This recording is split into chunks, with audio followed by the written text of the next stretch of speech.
Assalamu alaikum students, this is Tahreem ma'am, your new English teacher. You must be thinking that why is not Irfana ma'am delivering today's lecture? So I must tell you people that I'm going to take all of the lectures now onwards. So I hope that you will cooperate with me, and I will try my best to make you understand all of the topics as Irfana ma'am would have used to do. Maybe I won't be able to touch her standard, but still I will try to do the same.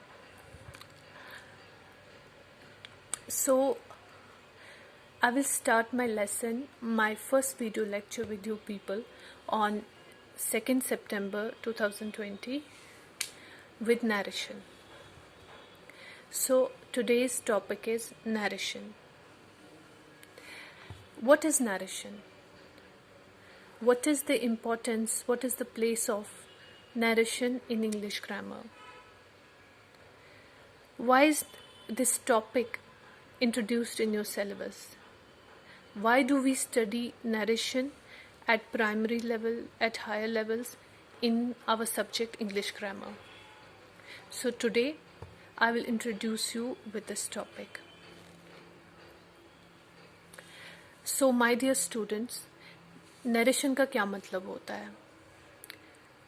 May be आपको कहीं कहीं पे English समझने में problem हो, सो मैं what ever I am speaking in English, जो भी मैं इंग्लिश में बता रही हूँ मैं वो आपको उर्दू में भी एक्सप्लेन करूँगी. तो there is no need to panic, आपको परेशान होने की ज़रूरत नहीं है. I will explain in both languages, in English as well as Urdu. Okay, so let's start our topic, and I hope you will enjoy my video, because learning is not only to learn and cram or revise and it's not that kind of boring thing that we think that we have made it, but learning is about enjoying the thing you enjoy. Only that thing can be learned by heart. If you are not enjoying my topic, if you won't enjoy my video lecture, you won't be able to understand it. So I will try my best to make it easy, to make it well comprehensible to you, to all of you. So please cooperate with me. This is my first lecture. If I commit any kind of mistake during my lecture, please forgive me for that. Just thinking, keeping in mind that this is my first lecture. So कहीं पे मुझसे गलती हो जाती है तो उसके लिए आप इस वक्त उस चीज़ को कंसिडर ना करें.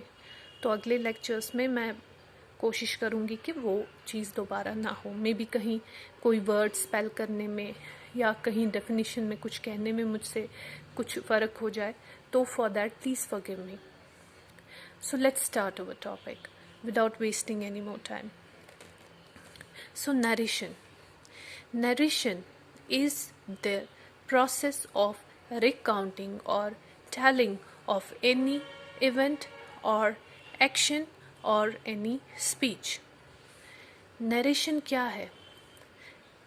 नरेशन को अगर मैं आपको आम तौर पे बताऊं, नरेशन का एक जनरल मीनिंग जिसको हम बोलते हैं एक आम सा मीनिंग क्या है, ग्रामर को छोड़ के आप दिमाग में 2 मिनट के लिए ग्रामर को बाहर निकालिए. मैं सिंपली आपको बोलूँगी कि नरेशन होता क्या है. अगर कोई इंसान किसी इंसान को कोई कहानी सुना रहा है, ज़रूरी नहीं है वो थर्स्टी क्रो वाली कहानी हो. It's not necessary. It's that thirsty crow कहानी, ग्रीड इज़ अ कर्स वाली कहानी, ये ज़रूरी नहीं है वो कहानी. आप किसी को कुछ भी अपने बारे में, किसी दिन के बारे में, किसी टाइम के बारे में, आपने स्कूल में क्या किया, आप पिकनिक गए, आपने क्लास में पढ़ा, या आपके घर में क्या हो रहा है, आपने कौन सा सब्जेक्ट पढ़ा, आपके पेरेंट्स आपको कैसे पढ़ाते हैं, या आप लोग कहाँ जाते हैं, किसी चीज़ के भी बारे में, whenever you tell about anything, about any topic to anybody, चाहे कोई आपको कुछ बता रहा है या आप किसी को बता रहे हैं, it's like it's a kind of telling a story. उस चीज़ को नरेशन बोलते हैं। Telling of any kind of event, telling और रिकाउंटिंग, रिकाउंट करना, कोई चीज़ हो चुकी है फिर आप उसको दिमाग में वापस लाते हैं, रिकॉल करते हैं, रिकाउंट करते हैं ताकि आपको किसी को बताना हो। तो ज़रूरी नहीं है कोई ऐसी ट्रेडिशनल स्टोरी हो जो आप अपने बुक्स में पढ़ते हैं, कोई भी कहानी। रियल लाइफ में भी बहुत कहानियाँ होती रहती हैं, हमारे साथ भी बहुत स्टोरीज होती रहती हैं। जैसे कि ये पैंडेमिक आ गया, ये कोविड आ गया, कोविड का ये भी तो एक बड़ी स्टोरी हो गई। कोई आपको बताएगा, हाँ जी, कोई आपसे पूछेगा please tell me what did you do during Covid.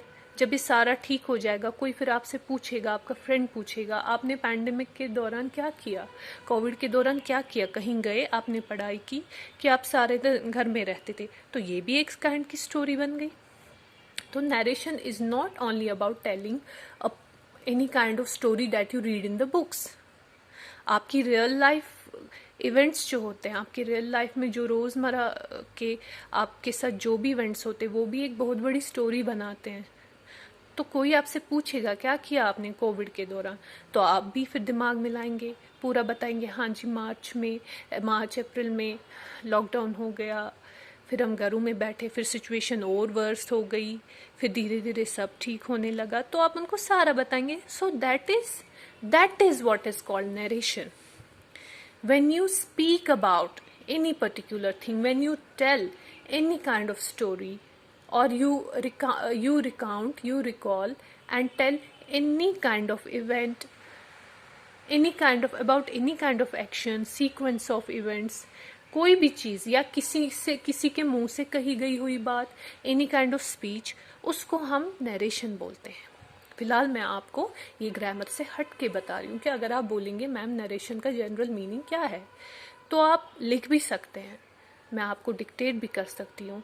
That narration means telling of a story.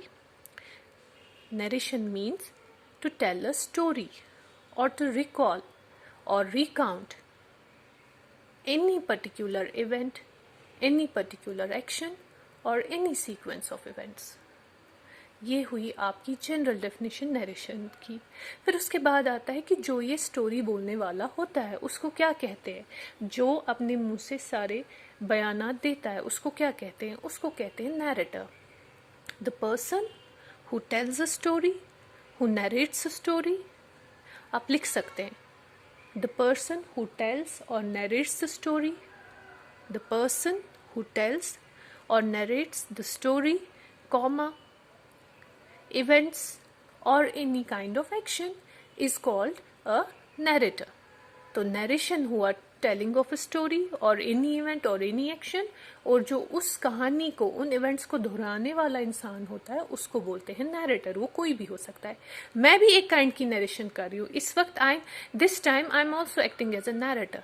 मैं आपको नरेशन में दिमाग में ला रही हूँ, सारा रिकॉल कर रही हूँ कि मैंने लास्ट ईयर कैसे पढ़ाया होगा बच्चों को नरेशन, तो मैं वो अपने दिमाग में रिकॉल कर रही हूँ, और यहाँ पे with the help of this white board and with the help of this marker मैं आप लोगों को समझा रही हूँ। तो ये भी एक तरीके की नरेशन है, किसी पर्टिकुलर चीज़ के बारे में आपको बता रही हूँ। So I am also acting a kind of narrator.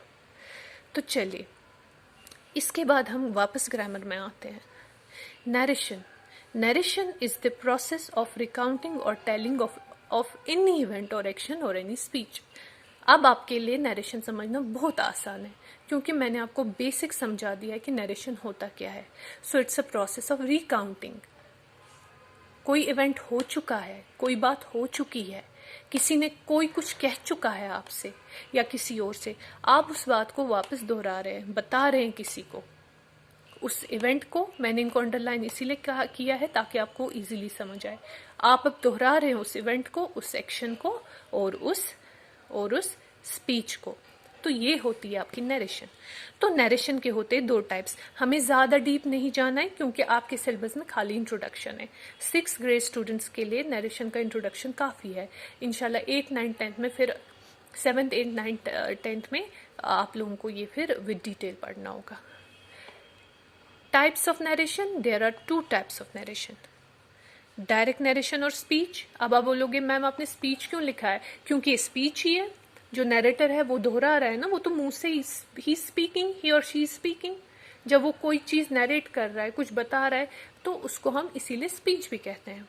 Direct narration और स्पीच। नंबर 2, इनडायरेक्ट नरेशन और स्पीच। दैट मीन्स आपके पास नरेशन के 2 टाइप्स है, indirect speech and direct speech और नरेशन।